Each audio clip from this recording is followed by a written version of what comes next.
Today, we share with you the wise teachings of Supreme Master Chen Hai in excerpts from her book, Coloring Our Lives.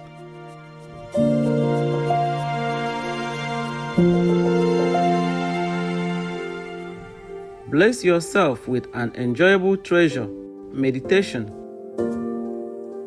You know, thoughts are very important, very powerful, the existence and quality of God, so that at the moment, or at least when we meditate or we remember God, our thoughts are holy and pure and unconditional, so we don't create anything bad, only holy vibrations and powerful blessings. So when these powerful blessings and this thought power are generated around us and within our environment, they rise up, and then other people who are also holy and practicing, they also generate the same thought, same blessing, same power, and like attracts like, and these attract each other and make it become a very powerful force which defeats all the evil, negative influence in this world. And that's how the world will become purified and improved day by day. Yes, of course, when we go out and preach, we bring momentarily some high vibrations within into the minds of the audience and raise them up for a while, or maybe permanently, or maybe for a long time. And maybe these persons go home and then they carry these vibrations with them and they nourish them and they become stable in this holy atmosphere, and they grow holy too, pure and stable. But it takes a powerful person to do that. Otherwise, we are not influencing people. On the contrary, we'll be influenced by them, because the mass, the majority of the people, and many more minds put together, and we have only one. If we are not strong enough to cover all the minds up, then they will engulf us and we are in danger. We can just sit in our corner, in a quiet corner of our bedroom, and send out good thoughts, good vibrations, powerful blessing into the world and the universe at large. That's why we must meditate in order to purify our thoughts. Every time we remember God, every time we remember the holy names of God, we are empowered with purity, holiness, and blessings. And whoever is in the same consciousness, same level with us, will be united with us at that moment. And we add it to the force, to the positive force to purify the world and to make the world a better and better place, and to help those people who have similar minds with us to be more enforced, and to help those who come in contact with our thoughts, come in contact with our presence, to have more power to raise themselves up. That's the best way to help the world. Of course, when we help the world, we help ourselves because we are living in it. The cleaner the atmosphere, the better for us even, not only for our neighbors. So helping others is helping ourselves. So every time we should generate a very pure thought, unconditional love and goodwill all the time, without wanting anything in return.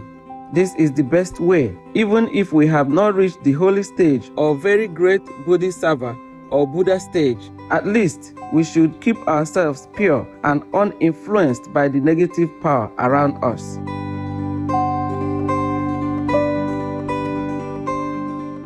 Because in the world, many people who do not practice this goodness and who do not have real faith in God, they generate bad thoughts all the time, and they make the environment filthy by their own thoughts and deeds and even speech. And if we are not covered by a holy shield, by our own mental protection and by our own purity and goodwill, then we will be drowned by this massive negative power around us. That's why we must always repeat the holy names of God, which are charged by the master power at the time of initiation.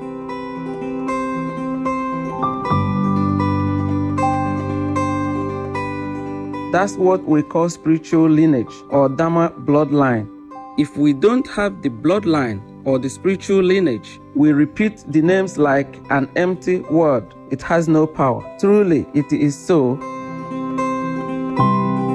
It is just like material well-being. A person who has no money cannot give other people money. Even though he signs a check, it will be an empty check, no support, no bank account to support it. The check.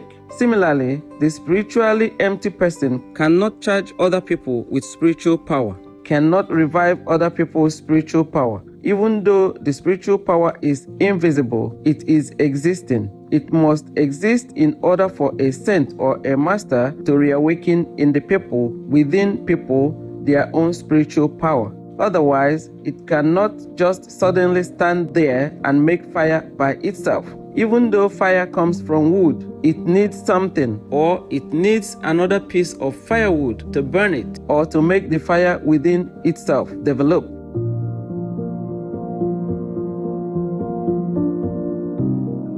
Similarly, the master is the one who has developed her or his own spiritual power, which can influence thousands, millions, the whole world, and the whole universe. The stronger the master, the larger the influence, and this we can know by coming in contact with that master.